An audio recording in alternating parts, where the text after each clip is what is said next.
महादेव। आज सावन का तृतीय सोमवार है और आप सबको सावन के तृतीय सोमवार की बहुत बहुत शुभकामनाएं। ओम नमः शिवाय, ओम नमः शिवाय, ओम नमः शिवाय। सावन में शिव जी की भक्ति का तो बहुत महत्व है और शिव जी की कुछ कथाओं सुनने का भी बहुत महत्व है। तो आज हम आपको सावन का तीसरा सोमवार है, शिव जी का बहुत बड़ा दिन है, शिव पार्वती जी का दिन है। और सावन में शिव जी के महत्व के अनुसार, शिव पुराण के अनुसार हम आपको एक कथा सुनाते हैं। कथा शिव पुराण में दी है। शिव पुराण में एक प्रसंग है जिसमें शिव पार्वती जी का शिव जी के प्रति प्रेम और भक्ति के बारे में बताया गया है। तो शिव पुराण के अनुसार पार्वती जी शिव जी को बहुत बहुत ज़्यादा चाहती थी, बहुत ज़्यादा। मैंने कहते हैं है ना कि प्यार तो ऐसा होना चाहिए जैसे शिव और पार्वती जी का, है ना। ऐसा प्यार था, ऐसा प्यार कि उनकी बारे में बताया जाता है पति पत्नी का प्यार था। कृष्ण राधा जी का भी प्यार बहुत जानने वाला है, पर कृष्ण राधा जी का प्यार पति पत्नी का नहीं था। शिव पार्वती जी का प्यार पति पत्नी का प्यार था और उस प्यार की एक अलग माने एक विचार है, अलग धारणा, अलग भक्ति है। तो पार्वती जी का मन था कि शिव जी उनको पति के रूप में मिले। शिव पुराण में ये प्रसंग दिया गया है कि पार्वती जी चाह रही थी कि शिव जी ही उनको हर जन्म में मिले। तो उन्होंने शिव जी को पाने के लिए खूब तपस्या की, कठोर तपस्या, इतनी तपस्या की कि उन्होंने अन्न जल सब त्याग दिया, जंगल में चली गई, जंगल में तपस्या करती रही और ऐसे उन्होंने बहुत तपस्या की।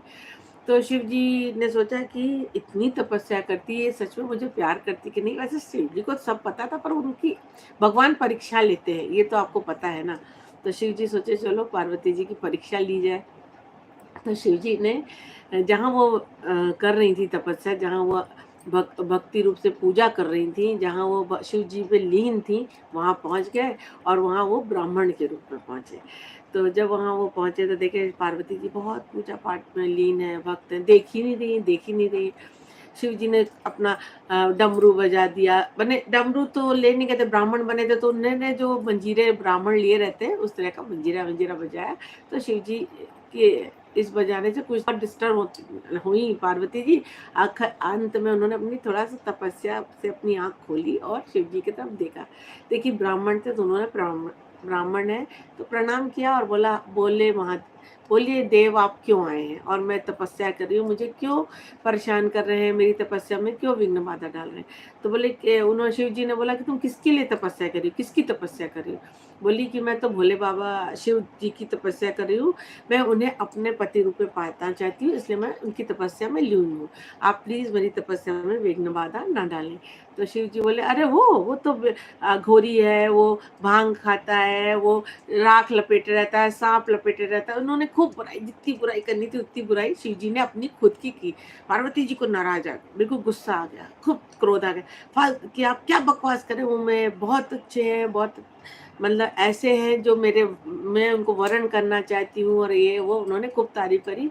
तो शिव जी ने जब देखा कि पार्वती जी तो मुझे बहुत प्यार करती है, मेरी बहुत तारीफ करे जा रही है, वो जितना बुराई करते वो उतनी तारीफ करते, वो क्रोध में बिल्कुल आग बबूला हुई जा रही थी। तब शिव जी ने सोचा कि इसको असली रूप दिखा देते हैं। तो शिव जी आए और अपने असली रूप में पार्वती जी के सामने आ गए और पार्वती जी ने जब उनको देखा तो बिल्कुल खुश हो गए, उनके चरणों में अपना शीश नवा के उनसे प्रार्थना करी।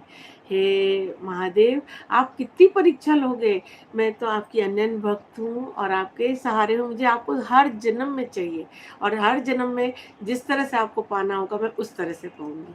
तो शिव जी बोले तथास्तु, मैं तुम्हें हर जन्म में मिलूंगा और तुम मेरी ऐसी पूजा करना, ऐसी आराधना करना और हम साथ साथ रहेंगे। तो पार्वती जी खुश हो गई और इसलिए शिव पार्वती जी की पूजा की जाती है और हर जन्म में शिव जी ही पार्वती जी के पति के रूप में मिले। आपको कैसी लगी कहानी, अच्छी लगी ना। शिव पुराण की प्रसंग है ये और मैंने आपको सुनाया है। सावन में शिव भक्ति के साथ साथ उनकी कथा सुनना बहुत अच्छी बात होती है, इसलिए आज मैंने आपको ये कथा सुनाई। अच्छी लगी हो तो जल्दी जल्दी जल्दी जल्दी मेरे चैनल में आइए, लाइक कमेंट शेयर करिए और जो नए हैं सब्सक्राइब कर दीजिए।